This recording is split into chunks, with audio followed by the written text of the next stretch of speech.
Hello everybody.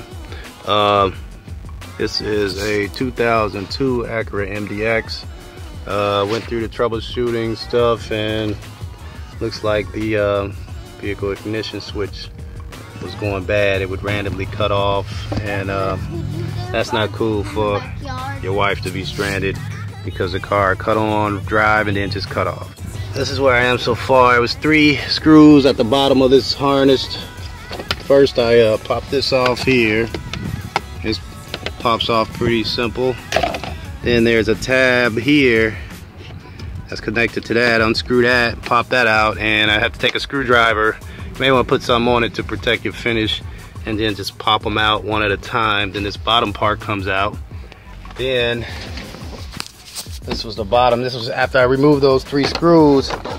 It seems like it won't pull out, but what you have to do is over here, it's wrapped around the ignition, so you just pull it off of that and then pull it down, start pulling it down. The top part, that's another thing.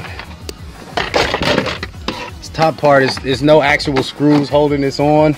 It just looks like it, and once you get in there, just kind of hold it and pop it off, it just pops right off. So that's a little tip to save you a lot of time thinking you're about to break something. Really, you have to kind of jimmy it off. Okay, and so there's the ignition. The ignition switch is actually on this side, and I'll show you that right here. This is the one that was in there already, so when you pull it off, you can see it's basically keyed. Put it in there, and that's how it was on when I pulled this off. So either this is how it normally supposed to look, or it's been replaced before. I'm not really sure. It's a lot of miles on the car, so this is a common problem with the Hondas. So that could be the case.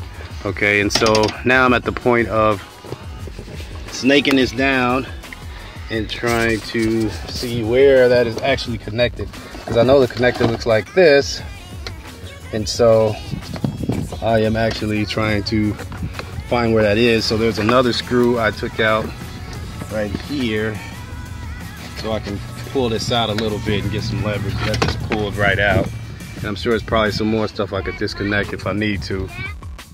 Okay, basically I had to take this piece off. What you do is you pull this, it's just tabbed on, you pull that up enough to pull this part out, and the only thing holding this on is this, it's kind of like a cap slash screw.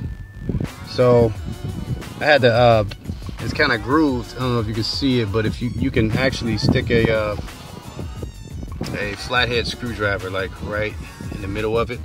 Yeah, I twisted it, I don't know, about 20 times, and I pulled it up a little bit, twisted it, pulled it, because this isn't threaded, but the screw that sticks out, that is threaded, so I guess it's going on there. So once I pulled that out and got this out the way, then I can pull this out. And if you look, I believe, I don't know if my phone's gonna let you see it, right up there, you can actually see the plug that I need to plug in. So removing this helped me actually see the plug. So that's another tip. Okay, just got the plug unplugged. Let me show you something you need to do to make your life a whole lot easier. Right here, can't really see it. Okay, there is a screw. There's a bolt sticking out with a nut on it. Take that out. Then you're able to pull this out. You don't have to tug, you know, just pull on it a little bit. Then you're able to unplug it, because you can get to the back, which is awesome. It's just I think it's a 10 millimeter. Yep, it's the bolt that came out of it. It's 10 millimeter. It's actually a little longer than a socket, but if you have one of these, this is a awesome tool, because then I can just put it over it and then undo it. I think I got a pack of these at Harbor Freight. Anyways, got that off, and I was able to pull it out and unplug it. So hopefully that'll help me put it back in faster. So I think I'll just save you about 10 minutes. Okay, this is the new one I'm about to put in. This is the old one that I took out. And now that I'm looking at it, maybe it is the original.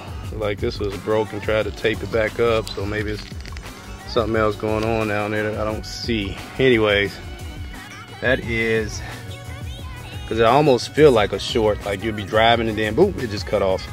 And it doesn't make sense. The key light would blink, but it's the green one that blinks 4 times every time you turn off the car. So it's almost like the car is turning off, which is leading me to this switch. So I'll open it up and look at it a little later when I feel like it. But right now, I'm gonna get this one in and test it and make sure everything is fine. But there's a new one, there's an old one. Oh yeah, I got mine at rockauto.com. It's really not a plug because they're not paying me, but locally, I think it was like $89, $90, and Rock Auto was $55. So you make your decision. If you got time to wait, then I suggest waiting. But if not, you know, go with local. Okay, I got it plugged in. Let me show you what I had to do. There's a little clip that holds the wires under this little box. So when you pull it out, that clip is stopping all the wires from coming out. So undo that brown clip. Then this thing pulls out further, and you can get your hand back there and do it. And I had a helper here whose hand was small enough. He helped me put it in. And so now it's time to put it back together and crank it up. Okay, I got it most of the way put back together. I just want to connect the battery and verify that it still starts.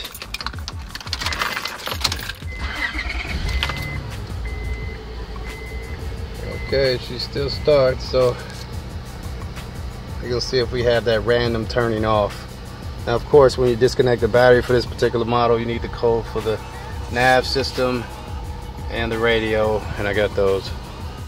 Oh yeah, I forgot to mention, since I'm down here on my knees, I did get my knee pads from a lot of tile work I did, so those help. Do I need knee unless you got a lift or something. Dad, do I need knee pads? No, I think you're good. Thanks a lot, helper.